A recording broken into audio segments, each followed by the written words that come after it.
Et nous voici au Festival de la Comédie du Livre de Montpellier. Donc je vous présente le livre de Léa Muna. J'ai eu l'impression de rencontrer quelqu'un de passionné, profondément artiste dans l'âme, parce qu'elle n'est pas qu'autrice, elle est dessinatrice, avec une dédicace dessinée par elle. Et pour vous montrer une illustration, c'est elle qui l'a fait, hein. C'est cool, non? Vous embarquerez dans un monde où les spores dégagés par la faune locale sont devenus toxiques pour l'être humain, et des alchimistes sont obligés de générer en permanence une brume pour protéger en fait les cités de l'attaque de ces spores. Et par-delà les murs des cités dans la brume, vivent également des chimères. Et vous suivrez les aventures de Clairvy qui, la nuit, dans ses rêves, arrive à prendre possession du corps d'une de ces chimères pour se balader dans la brume. Et elle va faire quelques rencontres intéressantes. Hop là! Un livre écrit à quatre mains, une Dark Academia, ancrée dans notre époque, au cœur de la campagne écossaise. Entrée dans la Five Arts Hall. C'est une académie d'élite où seuls les artistes surnaturels peuvent étudier. Ils peuvent y dompter leurs dons, et vous suivrez les aventures d'une jeune vampire hémophile, mais aussi un jeune professeur qui est là pour enquêter sur la mort de sa mère.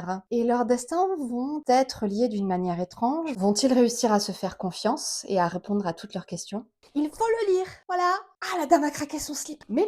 Très chouette dédicace avec des petits stickers et tout. C'est trop mignon. On est sur une young adulte et vous suivrez Eva, qui est une héroïne puisqu'elle a déjà eu protégé sa cité d'une vraiment vilaine attaque dragon. Mais malgré ce statut d'héroïne, elle doit s'enrôler dans l'armée pour obtenir une dot suffisante à sa sœur. Mais les champs de bataille, c'est pas pour faire des paillettes. Et lors d'un combat particulièrement compliqué, elle va perdre son petit oiseau qui lui a été légué par sa mère disparue. Et quand son père part à la recherche du petit volatile, il disparaît également. Eva va donc s'engager dans un voyage périlleux pour tenter de retrouver son père et son petit oiseau. Et qui sait, peut-être autre chose. Après, nous avons, Le Papillon de Paris, je l'ai déjà lu, je l'ai aimé, j'ai chialé ma grand-mère. Du coup, je suis retournée voir l'auteur, Franzo Pizarro, pour lui demander une dédicace d'excuses. Parce que monsieur, c'est pas bien de faire pleurer les gens comme ça.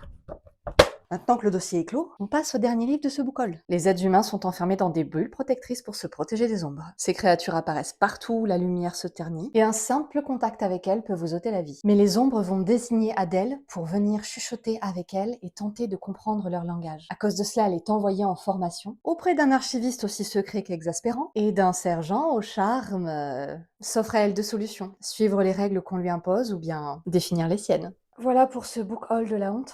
Mon manquier, Michael, je suis désolée, hein. C'est pas moi, j'étais pas là, j'étais au cinéma. La conclusion à tout ça, c'est que ces festivals ont été vraiment une source de bonheur et de joie, surtout à vivre entre amis. Je vous invite vivement l'année prochaine à prendre vos billets pour Écho et Merveille, pour le roman suiveur qui est gratuit, et pour la Comédie du Livre. Mais venez rencontrer tous ces auteurs talentueux de notre région, qui travaillent sur des sujets passionnants. Un coup de cœur cependant pour le travail d'Emmanuel Arioli, qui est un auteur qui a retrouvé des manuscrits qui datent du Moyen-Âge et qui les a traduits en langue moderne. Grâce à son travail, vous pourrez découvrir la véritable histoire de la fée Morgane. Après ce mois de mai fort intense, je vais aller me reposer. Salut!